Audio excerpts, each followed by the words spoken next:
Number 9, Eugenie Sage. Thank you, Mr Speaker. My question is to the Minister of Conservation and asks, have any commercial logging operations started on conservation land since the Department of Conservation was established in 1987? Mr Speaker. Honourable Dr Nixon. Yes, many times. Operations of commercial forest harvest has been authorised by my department in Northland, Hauraki Gulf, Central North Island, Bay of Plenty, Wellington, Marlborough, Golden Brae, Canterbury, West Coast and Otago, Southland. Some of these operations are exotic trees. Some are areas approved for mining where the native timber is permitted to be removed. Some is where the trees pose a safety risk. Others are areas after 1987 where native forest was still permitted. There is nothing wrong with commercial timber recovery of conservation land in the right circumstances. The important fact is that under this government, the area of native forest is growing, as is the area of public conservation land. Supplementary. Supplementary question, Eugenie Sage. Is the Minister weakening our conservation law and overturning the 27-year national consensus that we don't log native forest on conservation land because the department is short of funding as a result of National's $54 million cut to DOC's budget? Mr Speaker. Honourable Dr Nixon. Mr Speaker, I'm all for saving live trees, but when you have a massive storm and tens of thousands of hectares are felled, I cannot get the conservation idea of leaving it there to rot. The extreme green position seems to be that the bugs and slugs that want to eat the rotten timber have rights ahead of West Coasters that might want a job. Supplementary. Order. Order. Order. Supplementary question, Eugenie Sage. Thank you, Mr Speaker. Is the Minister saying that Emeritus Professor of Botany, Sir Alan Mark, is wrong when he says preserving and understanding natural processes, no matter how destructive, is a key reason why we have preserved these conservation forests? Mr Speaker. Honourable Dr Nixon. Mr Speaker, I know Sir Alan Mark well. He is out the extreme green end, and I don't share his view on this and on many other issues. And that is because we are a balanced government that wants to look after New Zealand's national treasures, but we all also want a strongly growing economy, something that the Greens just don't understand. Supplementary. Supplementary question, Eugenie Sage. Will the Minister rule out any further weakening of our conservation law, which for decades has prohibited logging in reserves and on conservation land? All New Zealanders have to rally to protect our native forests from logging every time there is a big storm. Mr Speaker. Honourable Dr Nixon. Mr Speaker, I think New Zealanders are in a very practical space that when a storm kills a tree, we shouldn't prohibit New Zealanders from being able to use the timber. And only the extreme Greens go out in that space that say that a dead tree has to be protected. I further point out to the member that there are numerous examples over the last 25 years where the department has been pragmatic and has allowed the wood from such events to be able to be used. Supplementary question, Tim McIntyre. Thank you, Mr Speaker.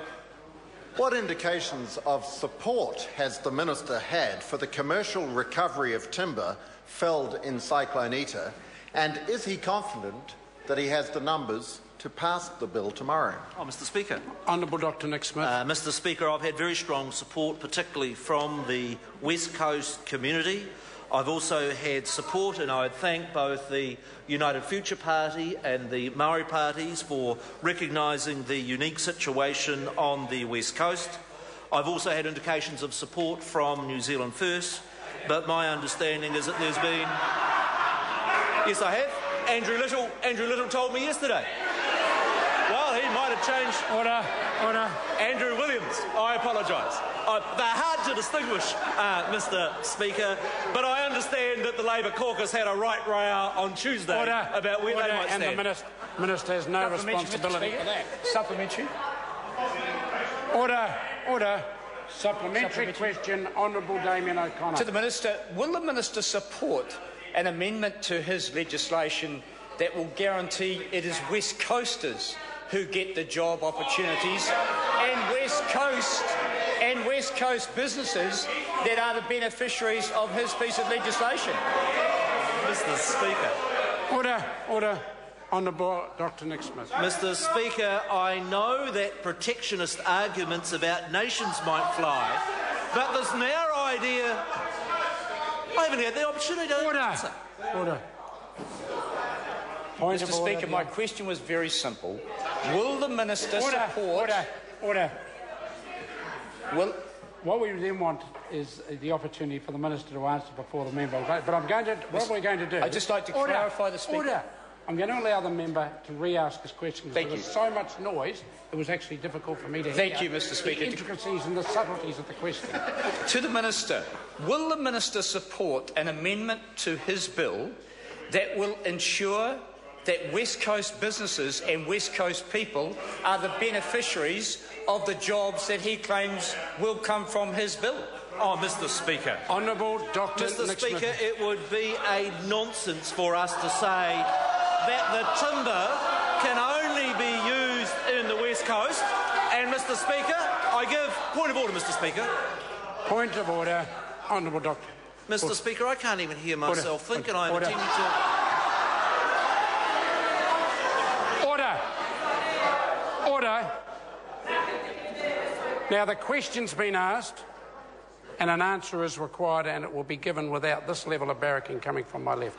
Mr. Speaker, I point out that there is a sawmill in the Mootery, in the Nelson area, that could well use the timber. I've had letters from furniture makers in Auckland and Christchurch that would want to use the timber, and I can't believe the Labour Party are now going to ban and require that natural products only be used in their local area. It seems like an out for a very embarrassed member for West Coast Tasman.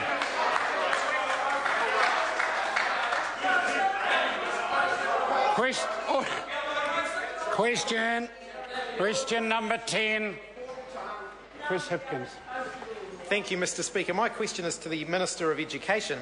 Is she satisfied that the $359 million Investing in Educational Success program is the most effective way to invest that money to lift student